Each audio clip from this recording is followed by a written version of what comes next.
Hey friends, welcome to the Storied Arcs podcast. This is your co-host Mike, and I'm here with another very special announcement, which is that today's episode is an exclusive interview with the Storied Arcs podcast and Kyle Starks, creator of Six Sidekicks of Trigger Keaton, Assassin Nation, Marvel Unleashed, Peacemaker Tries Hard, Pine and Merrimack, and so many other great ones that we're about to discuss. So, without any further ado, I want to dive into this episode. With just one small note on the front end, we typically are a family-friendly podcast. However, given the nature of some of the characters and even titles of his work, there was no way to avoid some profanity here. So, if you've got kids in the car or something like that, just save this episode and come back later, and it will be here for you, completely uncensored and unedited. Thanks for listening, and be sure to like and share with a friend, give us a 5-star rating, and check the episode description for all of Kyle's links so you can support his work. Hello, Kyle, and welcome to the Storied Arcs podcast. Hey, thanks for having me. It's always a pleasure to be invited. Yeah, we've been trying to get you for a while, and I talked to you last year, and right after I talked to you, I saw the solicits, and I was like, oh man, he just went from like the guy I knew with like some quirky books to there were Marvel and DC solicits for you at the same time. It's like, oh, he is super busy. So we feel very fortunate to have you. Yeah, super busy is right. I think I was doing 7 books in December. Too many. That's the lesson I learned. Too many books. Yeah, well, and you've switched mostly to writing instead of doing everything yourself. Well, I mean, I wouldn't say I switched. I would say the publisher is like one thing I do better than the other, and that's fine. I totally understand. And I get to do more work. Like that's what we're here for. Right. Is I can write. I don't know how many books in the time I can draw a book, you know? So it's more work. My aesthetic's not great for the direct market for my art. My writings is. So I get it. I try to draw something still for myself, like once every couple of years. And that's this year. Karate Prom comes out this year. I drew that actually over the pandemic. So it was like 4 years ago now, but oh, wow, it's only just now coming out. So I will say, I think you were the best bargain on commissions at the last Comic-Con we saw you on. So you're eager to draw. Well, that's because it's not very good. I feel like it's a fair price. Do you have a lot of work banked like that? I mean, when you have, I guess the 2020 was an outlier case, I guess, possibly, but do you have a lot of work banked? Do you often have work banked? I mean, I'm guessing 4 years is an anomaly. Yeah. Well, I mean, I try to do something every 2 years. There's no banking anything. Yeah. The Karate Prom is sort of an outlier for me because basically what I did is there was no free comic book day that year. So I was like, I'm going to draw a comic for free. And in my head, I was going to draw like an 8-page comic and give it away, a 10-page comic. And what I did was I asked my followers for a title. And my frequent collaborator and best friend, Chris Schweitzer, actually said Karate Prom, which won. And so I was like, it ended up being, I don't remember, there were 32 or 36 pages in 10 days. It literally saved me. I mean, like literally working on that book saved me mentally during the pandemic. And I love those characters so much. I did 2 more chapters and I didn't release them because I was like, I'll figure something out with this. And it happened. I got a literary agent at that time, and for a second came involved. And then it was just like a process of that working out and adding more art to it. But there's no banking, man. I don't have time. I wish I had time to be like, I'm writing 7 books and also just for fun drawing another book.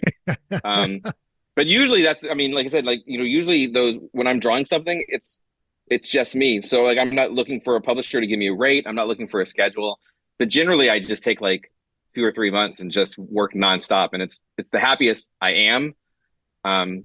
Collaborating's hard. It's super hard. But if it's just me, it's a lot easier. I'm hoping to do something this year, but I'm getting so many offers. It's tough to say no to things. And some of them are big deal projects. I think I'm maybe not accurately. I think they're important projects for my career, but for the readers too. I think I'm in a thing in my head right now, but I think they're important works and I don't know who they're important to. But so it's like, I want to focus. So I'm being very careful not to do what I did last year, which was like, oh, I can do it. Right. And I can, but I think 2024 was my best body of work. That could be argued, but I think just all the artists came through and all the books were exactly what I wanted them to be. And I think some of the books I did at the end of 2023 I'm not saying the right years. 2023 was my best body of work. 2024. Yeah, I was like, man, you're calling it. You're pointing to center field. No, And, no, like... I'm not. I'm doing the opposite. I'm like waving at the. I'm like, don't put your gloves down out there. We're on the descent now. Yeah.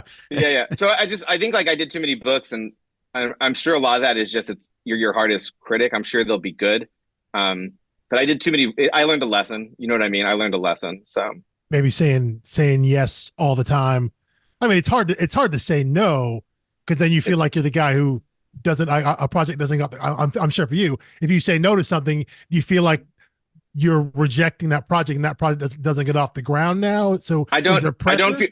That's not the thing. I'm a Midwestern blue collar boy, and I came from white trash, and it's tough to say no to an opportunity. That's one. Two, if it's, I am not a slave to those big two characters, but the big two, until you have success in the big two, your creative stuff will only be as good as you built it. You know what I mean? So like I'm very pleased with my career. I would like twice as many readers, because I'm making these books to be read and enjoyed, right?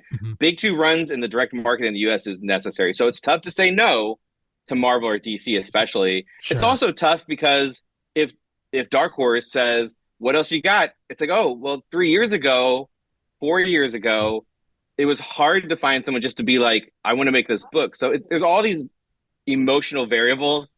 But I don't think that's one, because like if I say no to name Marvel character, someone else will do it. You know what I mean? Yeah, they're going to be fine. Yeah. But like, you don't want to get yourself cut off the short list. I want to be a good soldier, which is very much like my own mental issues, is that I want to be a good soldier, and I want people like he's a good hand and he always shows up. And, but that number was too many. I mean, that's what I've learned. Like I learned what my bandwidth is. And again, I'm sure those books will be great. People did great work. And I'm sure I'm just being overly critical, but 2023, I think, was just everyone. I had so much fun making those books, and I feel like all the artists just murdered them.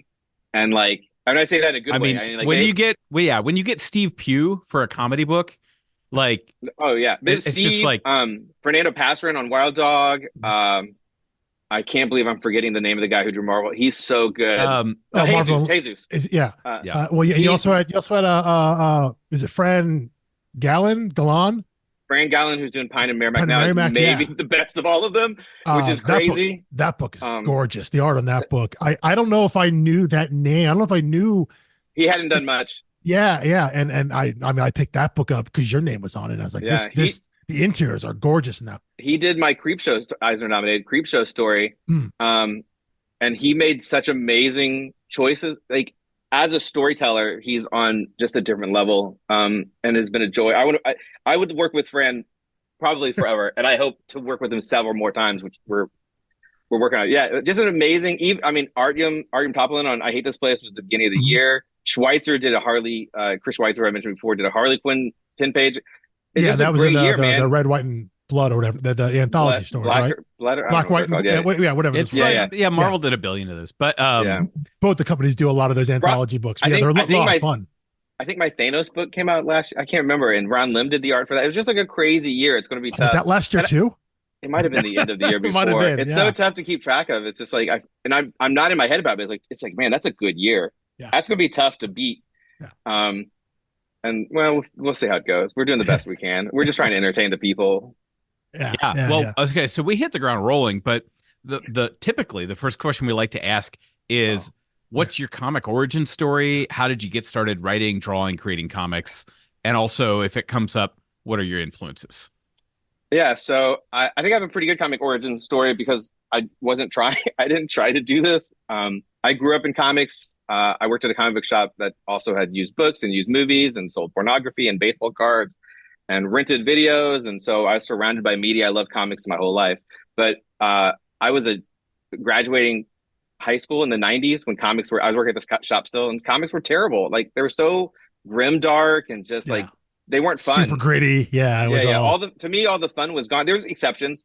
Hitman, Giffen and DeMatteis. I think Busiek was doing really fun stuff. There's exceptions. Evan Dorkin, always great. So I got out of comics. I mean, I dumped it. I went to college to be a fine artist, and I ended up picking up some creative writing things, which I wasn't even intended. I was just good at it. probably from consuming story, my entire life. Anyway, I went to college. I was going to be a fine artist. That didn't work. I switched to graphic design. I got a normal job. I drank a lot, just trying to get laid. And I got married, and I'm just normie guy. And when we had our first kid, she's 16 this year. I was like, we're gonna have a second kid. I was like, I'll never have time again. And so I made a bucket list of sort of things that I wanted to do before we had the second kid. And one of them was finish a comic, not make a comic, finish a comic. I ended up doing a 160-page book called The Legend of Ricky Thunder, which was recently optioned, which is ridiculous because it's self-published. And I just found like I loved it. Why is it 160 pages? Don't do that. That's dumb. Never. If new people, don't do that. Just finish something. But I fell in love with the act of creating comics and telling stories. And so I then did Sex Castle, which was another Kickstarter I did. And once I did Ricky Thunder, people were like, oh, you should start doing the shows. And I'm like, I don't understand why I go to shows. It doesn't make any sense. And like, oh, it's networking and it's fun. And I'm like, well, if I should go, I'll go. So I used my profits from that Kickstarter just to go to a bunch of shows. And Heroes Con in Charlotte was one of them, which is my favorite show in America. It's the family reunion I want to go to at this point. I love it. And when I had the Sex Castle, here's the thing about it. So here's the setup. So Heroes Con, if you go to Heroes Con in Charlotte, there's this place called Mirth. It's a soul food restaurant, and it's kind of must go. It's down the road. It's so good. And you're kind of looking for people to, like, you're trying to find the group, but you can't go by yourself. You're trying to find the group you can go with. And the year that Sex Castle was out and I was selling Sex Castle at Heroes Con, I saw the guy who kind of discovered me. I wasn't advertising, that I wasn't doing anything. I was just putting it on the web, and it's like, this is 100% for me. And if people find it, I hope they like it. But I wasn't promoting. I wasn't doing a promotion. I got discovered in many ways by a popular website at the time. Anyway, so I see that guy. I'm like, "Ooh, are you going to Mertz tonight?" And he's like, "Yeah, I'm going to Mertz." But I'm like, "No. You won't even know I'm there. I just want that chicken. I just want that chicken. That's all I want." And he's like, "Yeah, but," I'm like, "You don't even worry about it." Well, the but was him. They were doing a podcast interview with Matt Fraction and Chip Zdarsky. So there, but I was like, I don't give a shit. And he introduced me to Matt Fraction. He's like, "This is Kyle Starks. He did the best book of the year," which in his opinion was Sex Castle. And I'm like, "Nice to meet you." You know what I mean? Like, I'm just going to be quiet. We didn't go to Mirth. We went to a pizza place. They ended up talking about newspapers. I was working at newspapers at the time, and I sort of jumped in. Anyway, Matt was nice. He's like, "Oh, I'll come and get that book tomorrow," which was Sunday, the last day of the show. And he didn't. And I would never leave my table because I might miss a sale or a chance to get my book in someone's hand. But I was like, you know what? I'm going to go over there. I'm going to go over there and drop this book off. And so I go over to Matt. It's Matt, Kelly Sue, and Chip at the peak of Sex Criminals. Literally, this line is around on Sunday. It's still like around the convention center, And I go over there and I see this line and I think about it. I'm like, I'm not waiting in this line. There's just no way. But I want him to have my book because he showed interest in it. That's it. Because someone showed interest in my book. I wanted them to have it. And so I said, "Hey, Matt, sorry to interrupt your fucking line. I'm not going to stand in that. But you said you wanted my book, so I wanted to drop it off." And he goes, "Oh, how much is it?" And this is this is like my moment, but this is also like famous in my house because I was like, "Oh, don't worry about it. Like, it's gratis." And he's like, he points at me, he goes, "Pros get paid." And so I was like, $20. And I took his $20. His plane didn't take off. He tweeted about the book. I sold like another 5 or 6 books. I was so stoked. That's $120 or whatever. But he emailed me and he's like, "Do you want to talk to Image?" And that's it. That's my origin story. Wow. That book was optioned before it came out. Mm-hmm. It was nominated for, my first book was nominated for an Eisner for Best Human Publication. Not long after that, the place I was working at, which was one of the best places to work in my town, has been here for 140 years, closed. They just closed on Christmas. My wife says, "Do you think you could do comics for a living?" And I was like, "I could do it for a year because I think I could do 4 Kickstarters a year," which, by the way, isn't insane, but I probably could have. At that time, I could have.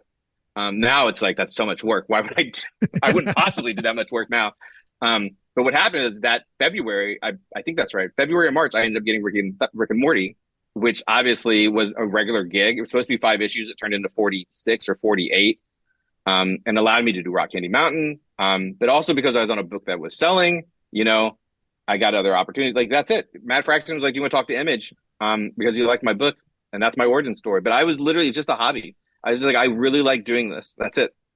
And it's the best kind of hobby because it doesn't cost money. It was making me money. Yeah, I know. I was so sure the way that story was going to go is that you took $20 for your work, and then immediately Marvel was like, "Hey, we love giving people $20 for their work."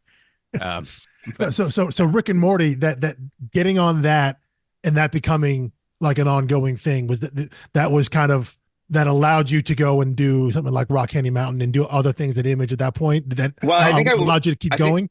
Or at least steady? for the beginning? Here's the thing. It was supposed to be five. It's supposed to be 5 issues, and then they offered me 5 more. And then after that, they were like, let him do it for the franchisees were like, let him do it for as long as he wanted to. I had a Kickstarter come out. I have to time travel a little bit because that was 7 years ago.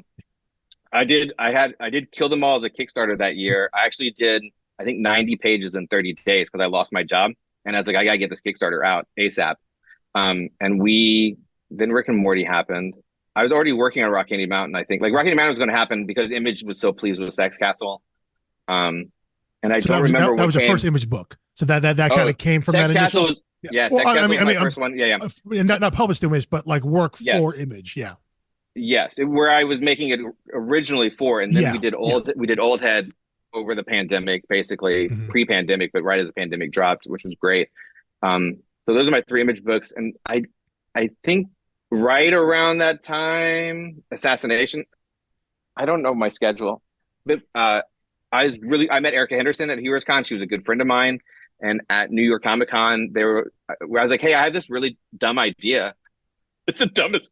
And she's like, no, we should do it. And we sort of talked. And then someone from Skybound was like, hey, I'm a big fan of yours. We'd love to do something. I was like, I was just talking to Eric Henderson. And they're like, we should do that.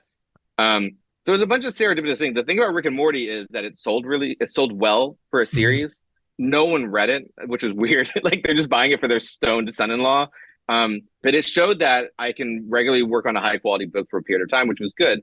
And at the same time, I had these 2 books out at that point then, are Sex Castle and Rock Candy Mountain, which were nominated for an Eisner. Yeah. So I had that sort of like, oh, he's got like a critical, like, oh, he's got like an shine artsy, there, yeah, like an artsy, like, oh, he's reliable and he's got like an artsy edge or whatever. Like there's a critical, they could put that. Oh, there's so many Eisners this year. So yeah, it's very, all of it was very fortuitous. Like my whole career has been a series of like good luck things happening in many ways. And I'm embracing that. I'm embracing and just trying to make the best work to continue sort of that good luck going. But yeah, like what if I didn't meet Matt Fraction? I'd still be making books, but would anyone care? Would anyone know? I don't know. Stuff to say. Level be? Yeah, sure. Yeah. Well, you jumped into what leading into Assassination. I think that was that came out in 2019. I think it was. I'm trying to think. I have issue 1 behind me here. I think I saw you and Erica in Chicago.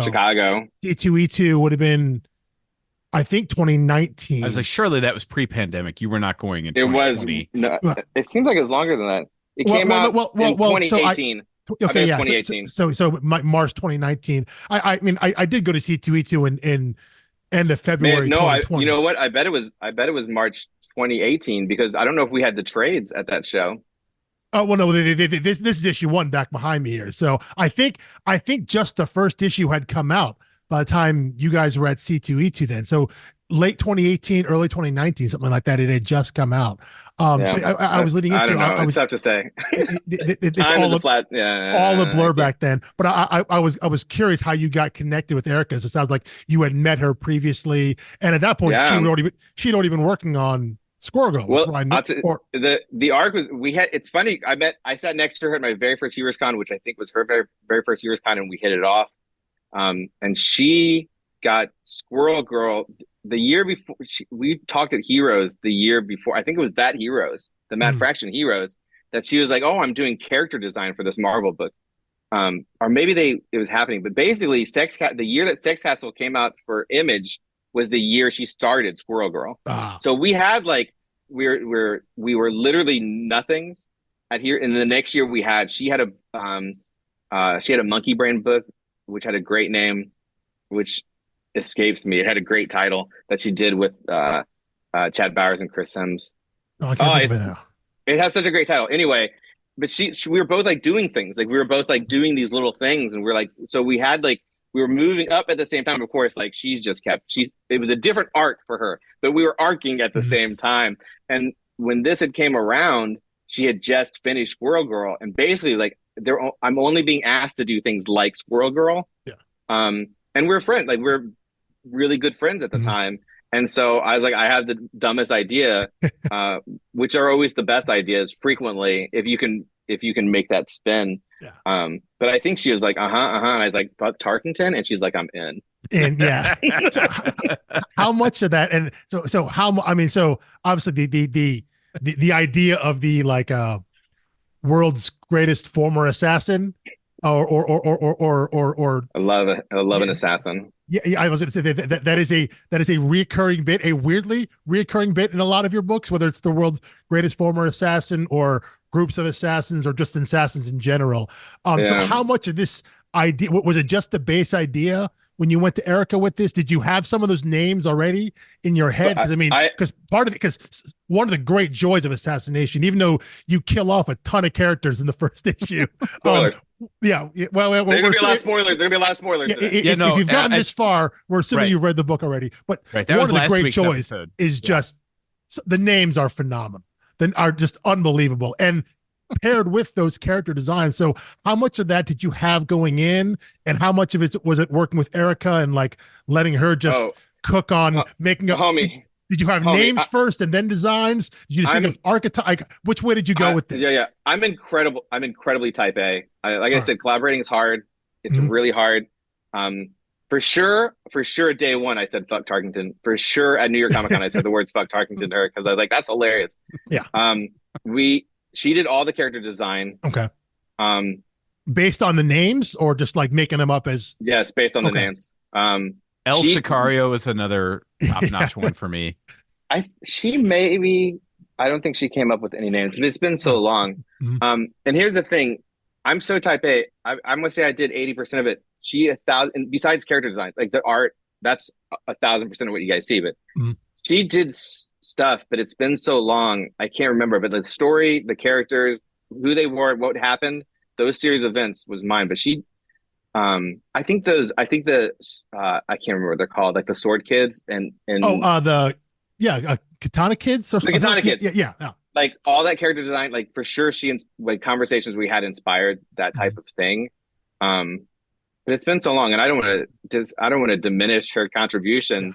But she was just happy to be doing, and we were both just happy to be doing stuff together and doing what we do well in many ways. Which is, again, I'm so type A. Like I'm so type A. I'm either very difficult if you want to be creative, or great if you just want to get a job done. You know what I mean? If you just want, I just want to draw it and do the best I can, and that is entirely based on not what's necessarily on the page, but what story and character. Those are the only things that matter to me. Story and character are the only things that matter to me. Are your scripts reflective of that? Like when you're working with a collaborator, like are they pretty detailed? As someone who has also written and drawn, do you fully script out the stuff that you do yourself? I don't use a script at all for the things that I do. Okay. Don't do that. Working with collaborators, are your scripts because of that just like, I want to say overly detailed, but like, do you have backstory or description and things like that in when you work with other collaborators and artists? It depends on the artist. Okay. I would say at this stage, I was very loose because I knew Schweitzer, Erica, and Mark Ellerby, who was doing Rick and Morty at the time. I didn't have to explain things to them. I didn't have to explain a scene. You know what I mean? Of like the story for story. And I'm not saying like what it looks like, what the aesthetic is. I don't care as long as it doesn't distract and as long as it doesn't hurt. But I don't need to explain how to tell a story to people, to almost any of these artists, almost any of them that I worked with.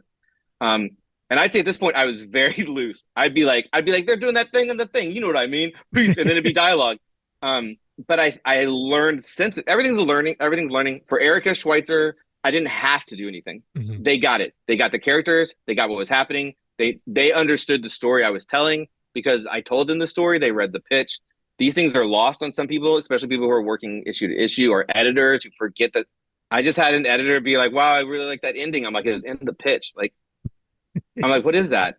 And stuff like that's not unusual for artists. And especially if they're very busy artists, they'll be like, I like, what is this scene? And I'm like, well, if you recall in the book that you drew, as per my previous email.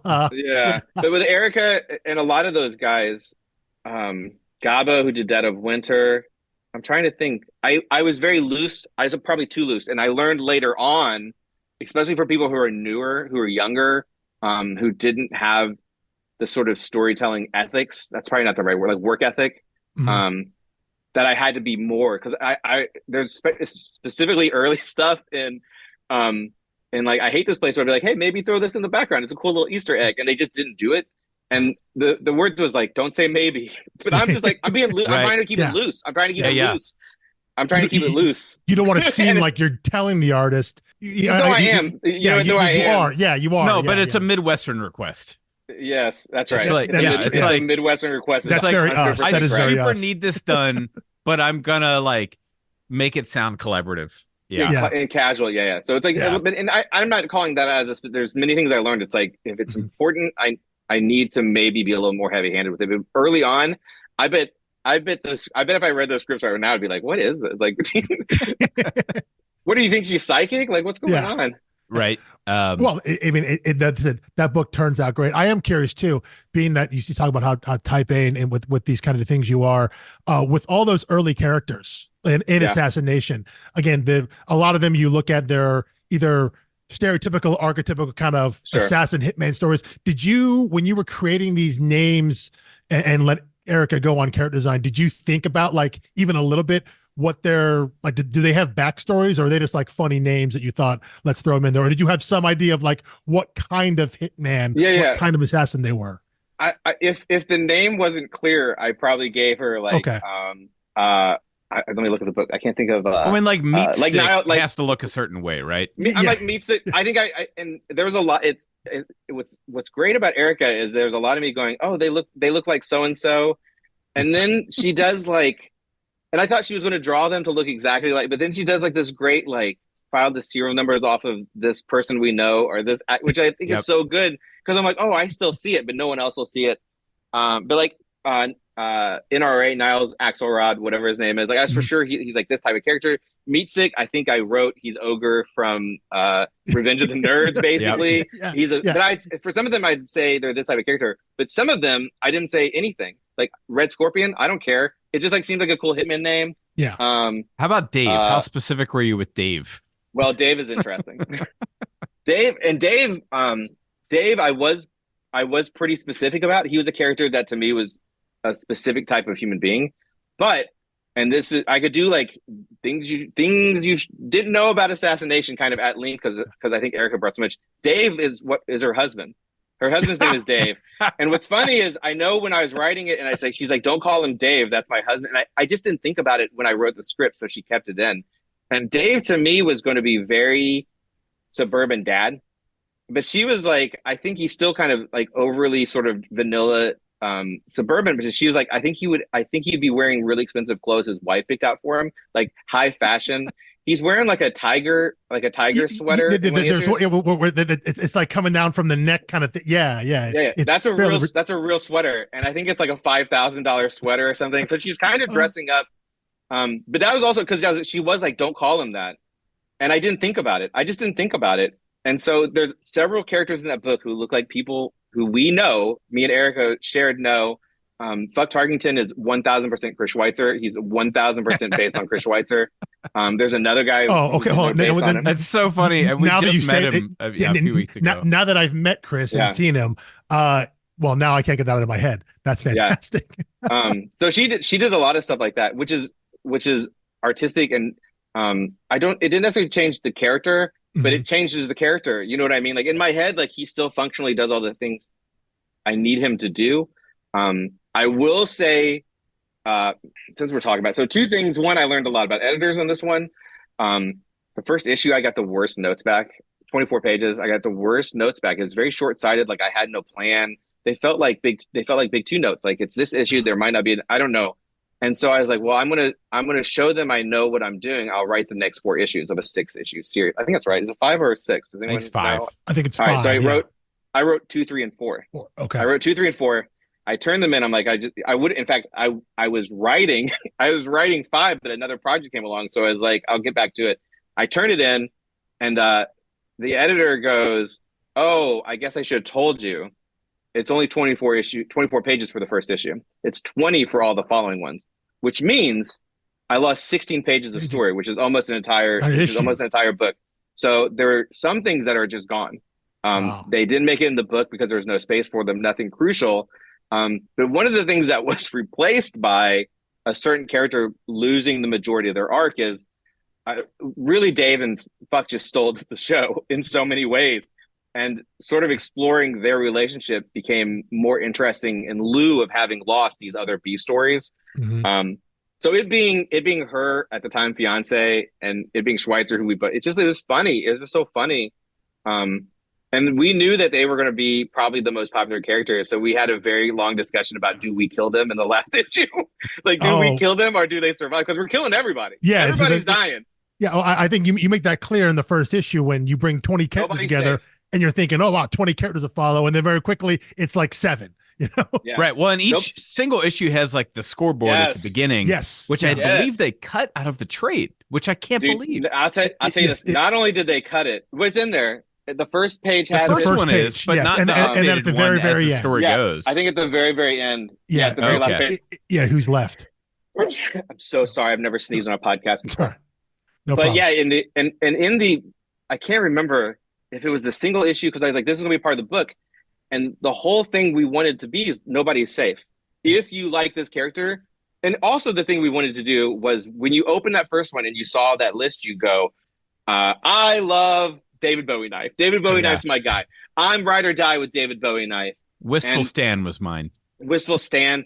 And you know what we did? But then as each issue, that first issue ends and you go, oh man, David Bowie knife's dead. Who's my guy in the next one? And there's only 13 guys or whatever. And we also did this thing, which I thought was so clever that is lost to time and who cares, is that people would be like, in previews, I'd have these podcasts and like, oh, who's your favorite? I'd go, Fernando. Fernando's my favorite. He's the best. He's the best one. And so if anyone listens to that podcast, they're like, oh, Fernando's one to watch, and spoilers, he dies at the end of the first issue. He's also, by the way, I'm going to say though, kind of one of my favorites. Like I still kind of love Fernando. But there's less, and I remember like, even when that book, they're like, we should put this in the back. And I'm like, no, it's got to be first thing. Like, it's got to be first thing every issue. And there's little stuff like that. It's like very frustrating as someone who is type A, but also is like, there's not necessarily a right way and a wrong way, but it's like the whole point of doing this is that it gives the readers, one, a checklist. Here's an introduction to these characters right away. And two, it shows you each issue, fan of that. They're not safe. Yeah. Anyone can die here. There's no main character, though there clearly is a couple main characters. But they still could die at the end of the story because that's the end of the story. So they're still not safe there. They may be safe 100%. 2 through 4. Yeah. 100%. And the freedom of doing these creator-owned things is they can all die. It doesn't matter if it's the best story. If the best story is they die in issue 5, then they die in issue 5. I don't care. I'm not creating. I'm trying to tell one story. But I like having the stakes of that. I like to be like, on issue 2, where you go, okay, I guess it's Wistful Stan now. And you're like, fingers crossed for Wistful Stan. He seems great. And it carries you into the next one. And there was like a thing, they're like, they'll put it at the end of the, I'm like, what are you doing? No, it's at the very beginning. And to have to explain things like that was very frustrating. To lose the page was very frustrating. I'll say this, which I'll say with sincerity, this was a book that was low on my list for my own works. It wasn't my favorite because of little things like this, the loss of pages. I had a whole character arc I thought it was the thing that was interesting to me. It was not interesting it wasn't necessary to the story. To lose that sucked. I actually did a comic shop or a book club. I did a book club of this book a year ago, maybe a year and a half ago. So I reread it and I hadn't read it in years. And I was like, no, it's really good. But you see things sometimes, the process affects my memory of it. You have to trust. The one thing, like, especially for people who are creating things, like, you trust your first instinct. You know what I mean? Trust your idea. And I am like, I read it since I'm like, oh, I really like it. I really like it a lot. I think it's a lot of fun and it does all the things I want a book to do. But I had like such a bad look at it for so long because of these weird creative stuff. Nothing with Erica. She was a dream. I'd work with Erica over and over. She was great. Yeah. So what I want to get into a little bit. So I read some of your work out of order. I read Six Sidekicks before I read Assassination. And then as I was thinking about which two of those books we'd want to talk about on the podcast, I was like they're completely different pitches, but they're actually very similar books. For sure. And so I don't want you to disclose too much of the secret sauce here, but I've noticed some patterns emerging in your writing. Okay. And namely, it's a cast of misfits trying to come together for a common cause, usually with some violence, usually with some humor. But whether it's Six Sidekicks or Assassination, to a lesser extent, Where Monsters Lie, Rock Candy Mountain, can you talk about the development of that style and why you think that works so well? for you? I can't answer that. But I mean I kind of can. I mean, guess. are there like movies that are like ensemble things that are like, this is I mean, most of my stuff isn't ensemble. It's Six Sidekicks Assassination, Where Monsters Lie, yes, which is recent. Pet Avengers, which is recent, but usually it's Marvel Unleashed, similar thing.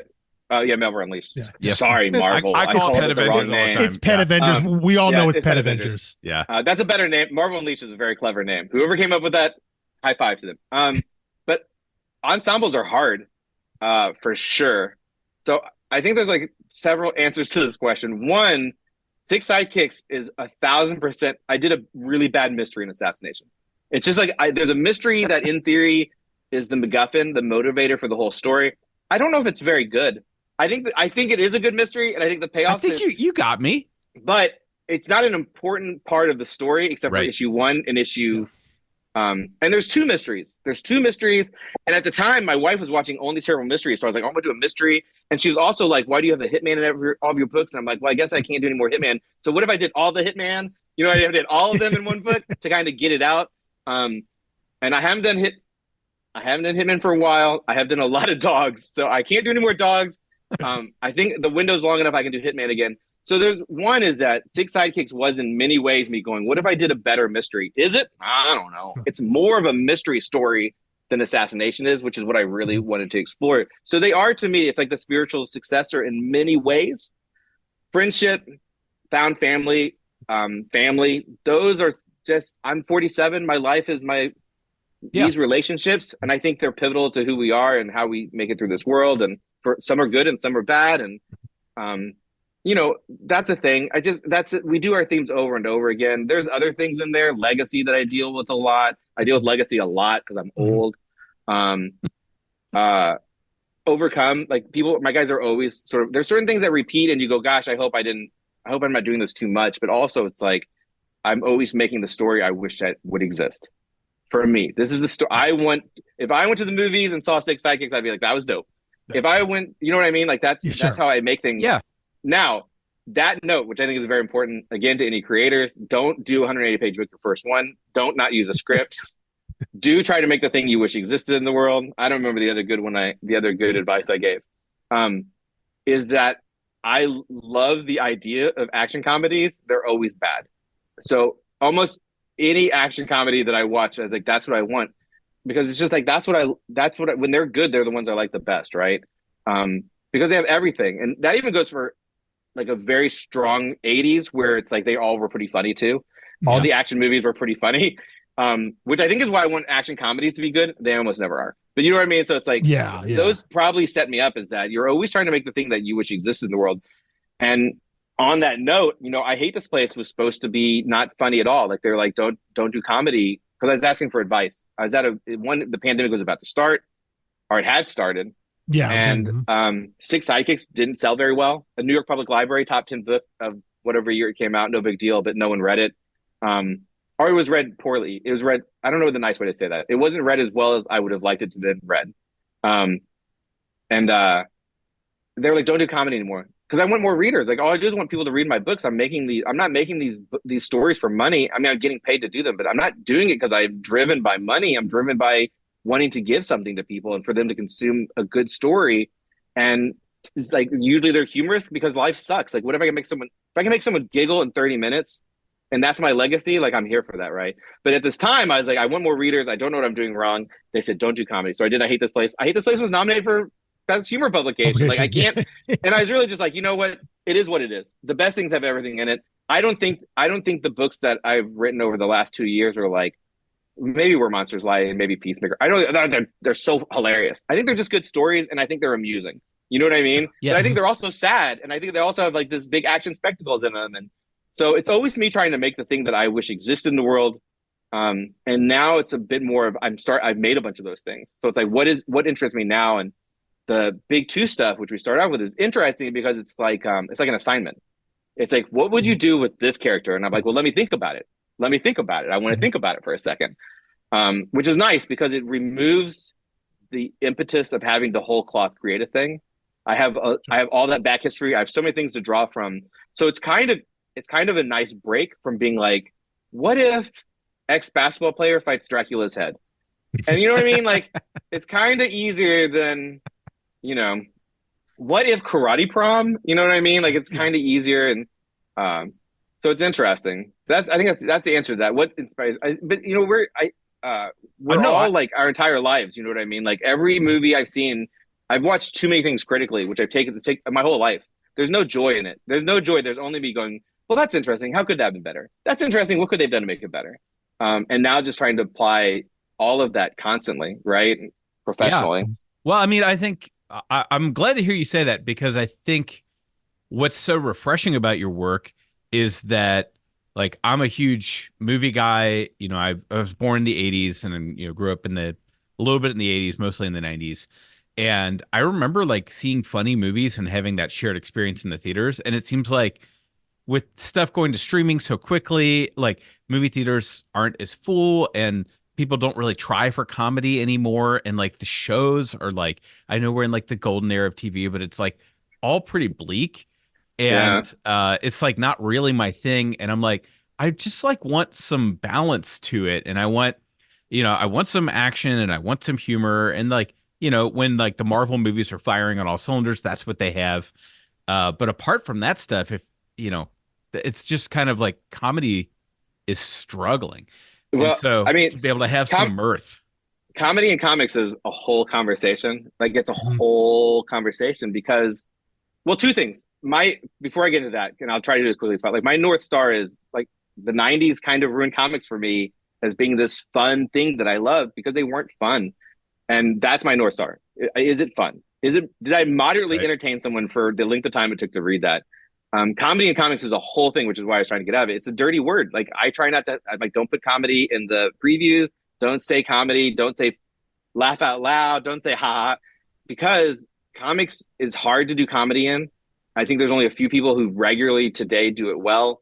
Chip, Mark Russell, Ryan Brown, who I'm working on a book with. I was saying, those are like, John you're covering all people we've covered on our podcast. But those are all the names.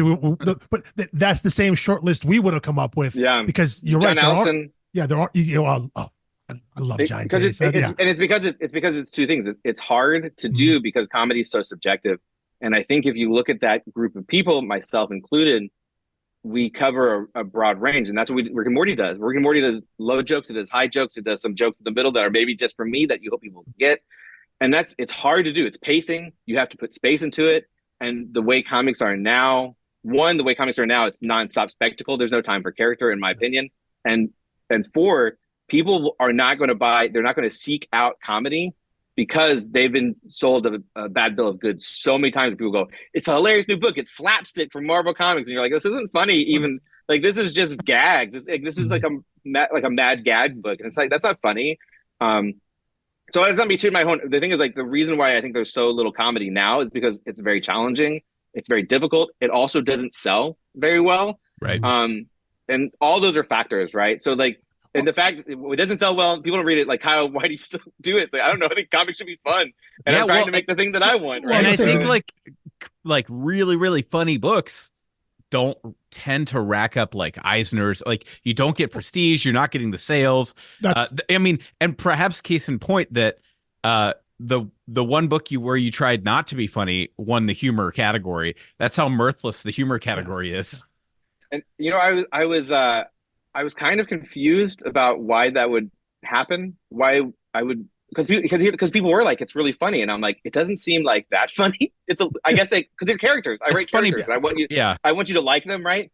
But what I learned and what the takeaway from I Hate This Place is that so many people hadn't read me before, and now a bunch of people were reading me, and even the smallest version, like the little like seasons of my humor was enough. I'm not tooting my horn. I'm just saying, like, they're like, oh, this is hilarious because there's like, I'm like, you should read Assassination. Yeah. Like, you know what I mean? And Peacemaker is very much like me getting to run with it, you know? So that's a character I think that's a character that, at least the current incarnation, that John Cena version is, that's set up for that style of like, I don't know, over the top kind of, very overtly relentless, just like very funny. We're funny. Exactly. We're doing funny. It's going to be funny in here, guys. It's going to be funny. Exactly. Yeah. Well, I think that's the thing with, you know, the idea of prestige, right? When we talk, like you mentioned, prestige television, prestige movie, anything that's prestige is seen as, this is the the highest level of the form. It's serious. Yeah, I mean, you look at, you can talk about awards all you want, but look at the Academy Awards and their history with anything that's labeled a comedy, right? A great comedic performance is never like, for a comedian to win an award, they have to do a serious role, right? Because that's acting, that's prestige. Television shows that we consider are the greatest ever, and not saying they're not great, but they're all really serious, and even the most serious shows, for them to be humor, it's because, like, I don't know, they're it's a level of sarcasm or sardonic wit. They're not like funny shows. No. Comedies are over on the side, like, oh, you do your thing over here, but this 100%. This is real art. This is the highest form. And comics are just another thing. They're judged the same way. This is the funny book, but this is the serious book over here. I think that's because if you act silly, being silly is like well, you can't be art and be silly at the same time. Exactly. You just can't. So I get it. Yeah, that's so offensive to me. But well, I was going to say the other thing is probably weighing on how people read I Hate This Place is they haven't heard of you before. They Google you. What's the first thing that comes up? He's the Rick and Morty guy, and it's like probably colors that are reading. Well, I think it probably is because it probably is. I mean, it's a big name property, and it's not a rating. And that I'm curious what it's like to take on. So most of what I've read is your creator-owned stuff, like the stuff that you own. You had total creative control over. I did read Marvel Unleashed and Peacemaker, and enjoyed them both very much.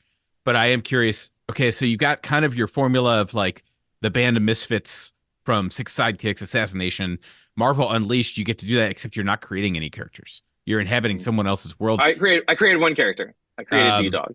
Oh, right. Oh, yeah. Yes. And then, with Rick and Morty, Dan Harmon has a very distinct style and sense of humor. It's like, and I think it is a lot of the things that you're talking about. You're a very natural fit hearing your background. It's like he loves 80s, 90s movies. He loves weird sci-fi, and it's not like every line you're hearing is not a setup for a joke, but one can jump out and get you every once in a while. Is kind of Dan's thing, and I think you're similar in that way. If that's a compliment. No, I think and for both of those guys, including he who shall not be mentioned, they're sort of the gestalt between the two of them. So just again, real quick, I think after I'm doing this image thing early, they asked me, they're like, do you want to write, would you do an issue of Invader Zim? And I was like, I've never seen it, but sure. And they go, no, that's what they want. They want someone who's never seen it. Incorrect. They did not want that. So I did one issue, and I was like, well, maybe it'll be a few issues if I do a good job. And I watched all the episodes. I binged them in an airport on the way back from this convention. And I told my wife, I was like, man, I wish they would ask me to do, because I love Ben Stiller's show. I love Community. Like I like Dan Harmon's work a lot. And I was like, man, I wish they would ask me to do, because they were 5 issues into Rick and Morty, I think. Nobody cared about Rick and Morty then, by the way. That's a whole different story. But I was like, I wish they would ask me to do that. And again, my ridiculously lucky career, they were like, do you want to do a few issues of Rick and Morty? And I was like, yes. Like, I want to do it so badly. But it's just like Peacemaker, in that these were 2 jobs which I was so perfectly suited for. I love playing with tropes. There's a lot of 80s action movies tropes, 90s action movie tropes. I love tropes. I love archetypes. And that's very much what that show is. Over to me, the most interesting part, which is like, this is a family who's trying to survive together. And like, they're each so individually flawed in their own ways. And so it's like, you're just putting these characters who are trying to be a family in these weird trope situations. The same way that Peacemaker and Sex Castle, it's like a direct line. Are you a flawed, super tough, trying to better yourself type dude, put in a bad situation that you don't want to be in? And it's like, that's what I do. I do big action spectacle with these flawed dummies. Like, that's my favorite thing to do, is like, give me a flawed dummy. Just trying to do the best they can. Because that's all of us, right? We're all just flawed dummies trying to make our way. So those were both like 2 scenarios where I was offered a job, which I was just suited for. And for whatever reason, the way I consume things, it's not difficult for me to replicate like the way people talk or the way, and I don't think it's hard for anyone. I think you have to want to be able to do that, because for both of those things, Peacemaker and Rick and Morty, my motivation was to give people more of the thing they liked. because I like them and I want to make I want more of them. You know what I mean? Like at the time Rick and Morty was like doing a season every 4 years or something ludicrous like that. So it's like I want more, and like I love Peacemaker, the TV show, and I'm like I want more. They're like, give me more right away. So there's again just it's good luck, man. There's a lot of good luck things happening in there, or fortuitous, or however you want to put it. But yeah, both of those were like I'm perfect for this. Are you kidding me? Like, thank you so much for letting me thank you, because I'm going to do such a good job and it's going to be so great because we're all getting more of the thing we like. And that's, so yeah, that's exciting. Yeah. It was exciting. I mean, it was very cool to see, just the right project fall in your lap, after reading your very indie lucky stuff. Yeah. And when I saw your name on Marvel Unleashed, which I had to work really hard right there to say Marvel Unleashed and not Pet Avengers. We appreciate that. Yeah. When I saw that, I was like, well, that's, just like pre-order all the issues now. That's like so up his alley. It's so up my alley. And I got to say, I think you were on the front edge of that with what Pornsack Piece Should has that book now called Man's Best coming out, which is it's Jesse Lonergan. It's really We Three. That's very We Three energy. Very We Three. Yeah. Right. Yeah. But he there's promoting Animal Pound, his book, Tom but also King and Peter Gross. Right. Yeah. Straight dogs. Everything right. Tony Fleece is doing. Yeah. Stray Dogs Feral. Pornsack was promoting that and kind of ragging on himself for jumping in on what he called the pet exploitation game. And I was like, oh, nice. Kyle was ahead of the curve on that slightly. Because I feel like it's really blown up this year. Like 2024, it's so many pet comics between Tom King and Zach. And maybe I can't speak to that, but like I said earlier, I used to have a Hitman in all my books, and then everything I did last year had a dog in it. Had dogs, and then I was like, time for a dog Hitman, right? Maybe don't put a dog in the next one, and that was Wild Dog. Wild Dog was the next book I did. I'm like, oh, he has it in his name.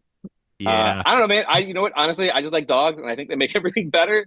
And there's outside of Pet Avengers, which is clearly going to have dogs in it. Peacemaker, we don't have Eagly in there for a reason. We don't have Vigilante in there for a reason. You can see how they were replaced in ways. So some of it's just like it just had to be done that way. Like it was just the nature of doing the work. I love dogs. I don't know. Like we're crazy dog people in this house. All pets, but we're hardcore dog people. Mike's a crazy cat guy. So yeah, we love all pets. I just think like it's just like family, where I feel like there's a lot of writing is just trying to trick people. You know what I mean? Where you're trying to trick people into feel things, and there's shorthand. Like if you put a dog, if you're like, this is a good dog, and our good pet, and they are in danger, you inherit a response that you want to inherit. The same with these horror books. It's like I go, look, aren't these likable people? Don't you enjoy their company? And then you behind a Merrimack, where I hate this place. Aren't these lovely people that you enjoy? You go, yeah, I don't want anything bad to happen to them. Like that's a trick. But the trick is to entertain and to make people feel things. So it's like little stuff like that. Pets are short. It's so easy just to put a pet in there and put it at danger. You go, oh no, not the dog. I think dogs just make everything better. I'd put them in every. Well, I mean, now you're getting too close to like John Wick territory now, which I think. Yeah. My pitch for someone to read Assassination, I was like, if you like really liked the whole like embassy thing of John Wick, but went home from the movie theater thinking like, I wish it was like a little funnier. I was like, then I think you would really like Assassination. I wish there were less killing of dogs. No dogs in it. There's no dogs in it. Yeah. No dog. Well, and no dog killing. I mean, that's really the main crime of like, there's got to be a trigger warning when you show people John Wick. Yeah. Yeah. But John Wick is also like the masterclass. It's like, there's so much, but that being the impetus, like you go, oh yeah, I'd kill everybody. You know, it's just like, it's so smart. Well, John Wick, that first John Wick is a masterclass in so many ways for good storytelling. Well, that's the thing. Like even non-pet people, you watch the movie and you're just like, you know what, I get it. Like, you know, like the sides are so clearly set up there that it doesn't matter that John Wick has also killed prior to the movie. He's killed like 7,000 people. Yeah. But this one jerk comes and kills the dog that his dead wife had given him. His dead wife. And then you're like, you know what? Fine. He can do whatever he wants. So, You think like it's just like if they just killed his girlfriend, frankly, if you're an action movie fan, you've seen that a million times. Right. We're over dead girlfriend. Who cares? Like, give me something that'll make me really care. I'm numb to dead girlfriends. I mean, it was a puppy too. It was, it was puppy. Yeah. So named I mean, Daisy. Yeah, it's So I'm curious. I do think "I'm Numb to Dead Girlfriends" will be the title of this episode. By the way, yeah, that's unfortunately. But if you're an action movie, like, it just doesn't doesn't move the needle, because it always happens at the beginning. You don't know that character, and it's simply shorthand. Like I was saying, it's just simply shorthand of this guy's upset because something was terrible was done to him. Yeah. So actually, it was done to the person who was murdered. Yes, but, But so it's like a thing. That's like, when John Wick, again, I don't want to make it the John Wick, but it's in terms of storytelling. Is when it came along, action movies were not doing well. They were not in a good place. And you go, oh, well, the superhero movies were the action movies. And that's not true. But like action movies and horror movies, you can see like their tidal wave of when they're down. And the action movies have been down 15, like a long time. Mm-hmm. It's been a long time since a movie came out. You're like, that movie is a dope action movie. And John Wick, just little clever thing. Like, the fact it's shot well, the action was so, I mean, there's all those things, but like, that's a good story. Like, that's such a good story. And it hits all the buttons of just like, we need to get in this right away. We need to get in this right away, and want everyone to understand what's happening and be behind this guy. And anyway, yeah, no, I think it's curious with it's, as much as I do. I think we clearly love John Wick in that franchise. It's essentially, it's a very serious action film. It's all about the action that's there. It's a very serious film. And so what I'm curious about, and I don't know how much you can Alex, or cannot we're right talk up about against this. the clock, just by the way. I know, I'm not. And we got to let him plug stuff. okay. You good? Okay. I don't know how much you can talk about this now, Kyle. But I know recently, maybe it's early this year, late last year, it was a few months ago, it was announced that Kill 'Em All, one of your earlier books, that's been optioned through Paramount. And I think it was Sam Hargrave who was attached as director. And people, if you know the name Sam Hargrave, he did the 2 Extraction films for Netflix, which are with Chris Hemsworth. And if you've seen those are very much in the John Wick style. Well, he's on the tree. That's a learning tree. He worked underneath the John Wick guy. Yeah. The Chad Stahelski. Those are, and Chad Stahelski was a stunt coordinator thing. So there's a reason why those movies, from an action stunt standpoint, look so good. And Extraction is known for having these. Both those movies have these incredible long one-shot action scenes. Like 10, 15, 20-minute long. And so you read Kill 'Em All, and obviously with your work being just kind of like having this sense of humor and kind of absurdistness to it, and Kill 'Em All essentially being like, it's like The Raid or like Game of Death. Like, you start at the bottom and you got to work the stairs there. It's like John Woo's reverse Die Hard. It is yeah. But so I don't know where this is or what your involvement is to that, but like Kill 'Em All is a very has your sense of humor. It's your book, but yet Extraction those are very serious movies, very serious action movies. Is it still going to be? I mean, are we going to have that humor, that Kyle Stark's humor in the movie? Is that still going to exist? Is it going to be an action comedy? So I don't know what your role in this, how much of a hand you have in it or not. None. But okay. I'll tell you, I've seen scripts, and they're definitely still trying to be funny. I wouldn't say it's Kyle Stark's funny. Okay. But they're trying. The thing is like, once they take it from me, it's not going to be that thing anymore. There's no one wants, and I don't know why that is. Why you go, I really like this thing, I should change it completely. Yeah. But that's the nature of it. And sure, isn't that from like the beginning, first page of Peacemaker too? And so there's people talking about that in the shop, right? So the purpose of that page is because I knew they'd be bringing people who didn't read comics. There would be no Eagly, there'd be no Vigilante, and if it was me, I would go, why aren't these things here? Why is it different? Yeah. So I wanted to set up a thing where you go, man, these writers are always screwing around. Like, I wanted to let people know coming in, it was going to be slightly different than the thing that you liked. And I think that's important, because I've certainly bought franchise things and been like, why is it? I say famously, when I was in the 80s, when I was a kid, I loved Star Wars, but then the Star Wars comic added Jackson the Rabbit, and I couldn't understand. I'm like, this isn't Star Wars anymore. It's something else. And I was out. I was all the way out. And I didn't want to do that with Rick and Morty. I don't want to do that with I don't want to do it with Peacemaker. I don't want to do it with the Pet Avengers. I don't want to do it with Thanos. I want to tell stories that interest me, that are also hopefully either very interesting and enjoyable to the people who like those things, or maybe going, what if we got a new audience entirely? Yeah. But I try not to do that, because I don't want to break anyone's toy. It's not mine. I simply want to tell good stories with those characters. Sure. But yeah, they're trying to be. Listen, I think they're trying to be funny. I can't tell. Okay. All right. Well, I want to. I mean, because it.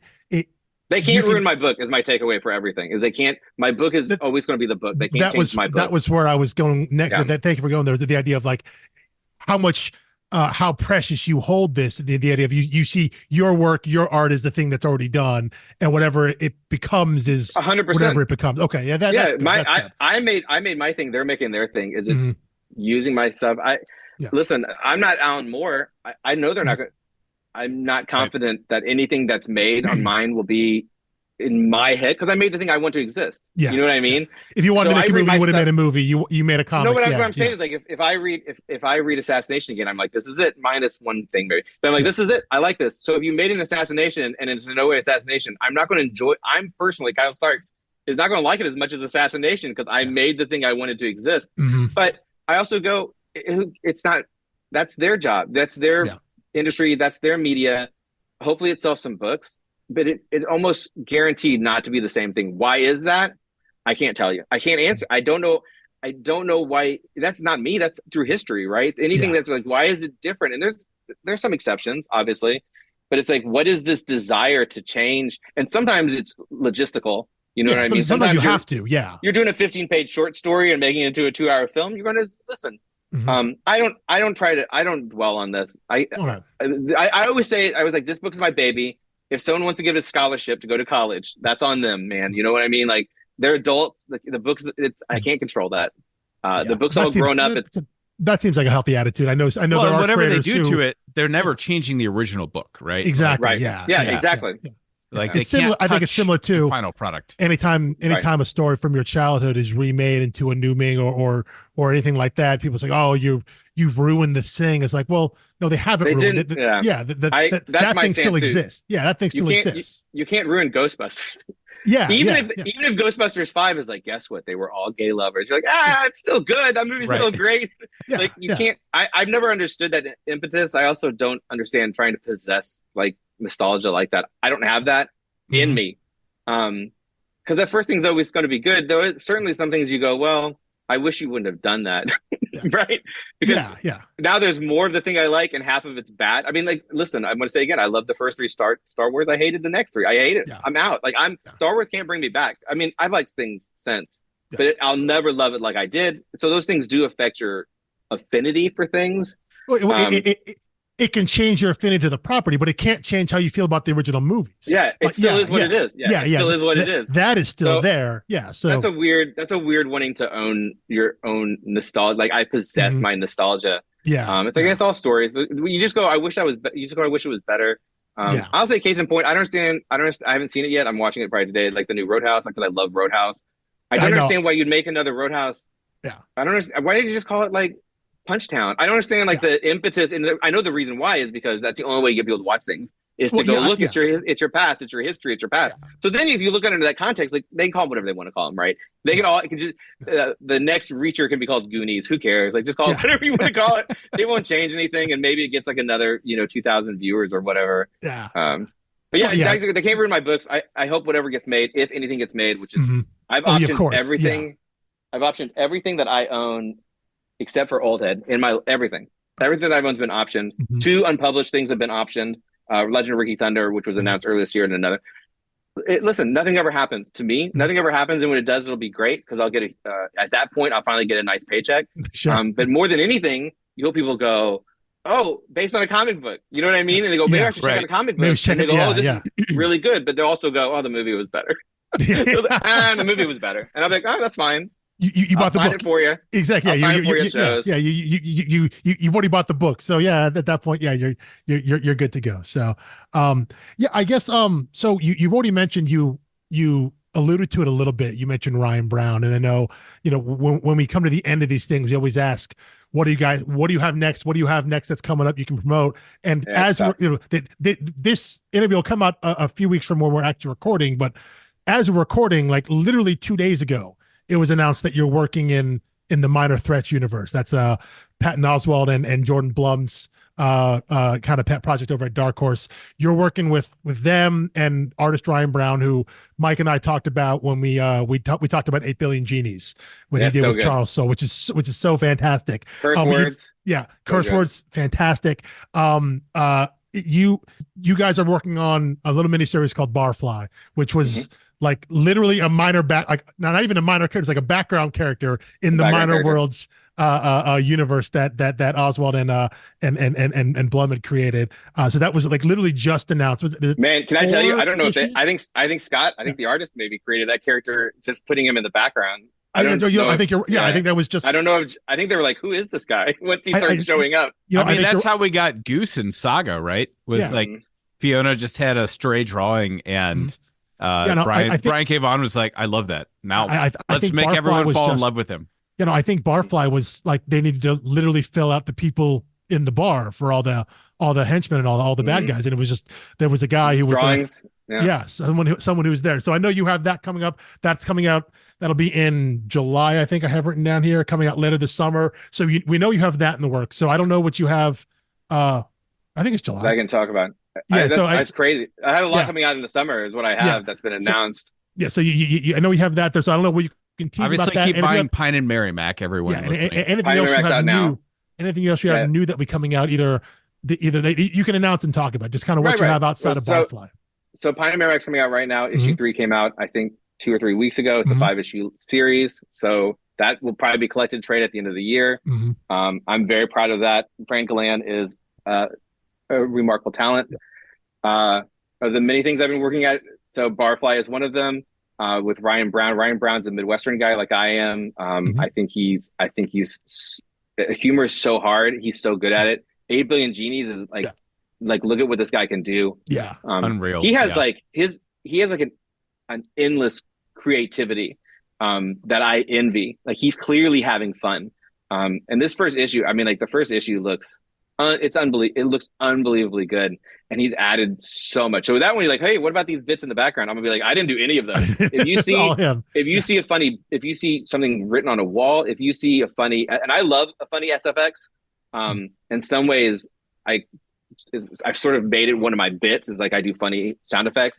No, it's him. He's going full on. Like it's really impressive from a creative standpoint to see how hard he's going at it and also how good it looks. I would work with Ryan for a long time to be asked by Jordan and Patton to sort of, because I think that first Minor Threats trade is great. I think it's so good. Yeah. Sincerely, it's if you're like superhero books, it's so fun and it's so good. It's so nice to get asked. One of my favorite books series of all time is I love Astro City, Kurt Busiek and Brett Anderson. So just the idea of the superhero, the city of all the superheroes and what that's like, taking all of their experience working at Marvel and DC or whatnot, and then to get a book like Minor Threats of like, yes, all that exists except we're focusing on like not even like the D-list people, like the people at the bottom of the rogues gallery is just such a fun and fantastic idea. It's really I want book. endless stories in that universe. So you're gonna get one more for sure. I think it'll be good. It's a fun little minor character. I love sort of a henchman trying to better themselves type deal. I think it's gonna be really good. So that's coming out. You said whenever it's coming out. Karate Prom comes out from 2nd May, I think. May or June, which is one book. It's about a karate prom. It's great. And they recently announced an Image that we're collecting Rock Candy Mountain into one book, which will have all the back matter from the single issues and all that cool stuff. Right. That's coming out May or June too. So I have so much stuff coming out. I have 2 series that are done that haven't been announced yet. I have a book, one shot with one of the big 2 that hasn't been announced yet that I've seen. The whole book's been penciled, so surely that's going to be announced soon. Right. It's tough because I can't talk about anything. So I think probably a lot of stuff over the summer is going to be coming out. But you heard there's 3 things. Check every publisher rack for the name Kyle Starks. Pine and Merrimack's out now. Rock Candy Mountain, Rock Candy Mountain has benefited of my past books the most from Peacemaker. I Hate This Place. It's been selling really well, so they're collecting for sure. And I don't know why that is. Who knows? I'm cool with it. That's one of my favorite books. Karate Prom and Barfly, from the world of Minor Threats, Barfly. Right. So there's 4 things to look out for that are announced, and you said there's maybe 3 things that haven't been announced yet. So keep an eye out. At least 3. I might be forgetting something that I did at this point. I was so busy last year. Yeah. And then in addition to that stuff, do you do like a Substack, Patreon, newsletter, commissions? Yeah. My commissions are closed because I'm so busy right now, amongst other things. real life stuff is also in the way of all that. That's neither here nor there. I have a Patreon. I do a sticker club where I do 2 stickers a month for $5. My Patreon's patreon.com, Kyle Starks. And I'm KyleStarks.com has my store on it, which doesn't necessarily have the newest Big 2 stuff because they don't send you comps. You don't get comps for that stuff. So, but there's stuff on there. I got stuff. I usually do really cheap commissions, but I can't be distracted by someone wanting a $30 sketch of some obscure TV character. I was like, man, I got all my energy is focused on the books that are in front of me right now. Cause again, I think they're important. They're all important. I don't know why I keep saying that, but in my mind, like these 4 things are very right. Not critical. I feel like they're going to be good. Sensitive. They need to be really good. Right. Yeah. Well, and but you still take commissions like in person at shows, and you still got some shows. Sure. Yeah. Sure. So, and my shows are on my site, KyleStarks.com. There's a show list well, I there. See. We're Midwestern as well in Cincinnati, and Muncie, Indiana is conceivably drivable. I didn't know they had a Comic-Con. It's a pretty nice one too. It's one day, and it's surprisingly healthy. It's surprisingly good. Okay. Muncie's not that far. Not that far. No, it's not. It's not far. And then just to shout out, because I love them, I saw you're doing Free Comic Book Day at Apotheosis in St. Louis, which is my old shop St. Louis. When I lived in St. Louis. So anyway, there are places to see you and so many places to see your work. Thank you so much for your time and for joining us. And thanks for having me. Yeah, well, obviously, anytime you want to come back and talk about any future book, we'd be happy to do that. Or if you want to come on here and discuss one of I don't know, Matt Kent's books or something with us. He wouldn't like that. We could talk about him behind his back. We did. No, I will not. Grass Kings was the second book we talked about. Yeah. And I'm really curious to know what he would think of us picking that book out of his whole pantheon. But I thought it was just such an interesting book. I agree. Place. And we had Hillary Jenkins on to talk about that. And she joined halfway through. So that was a really fun one. Anyway, thank you for your time. And we look forward to reading everything else coming out from you. Thanks, you guys. It's very kind of you. Appreciate it. Thanks, Kyle.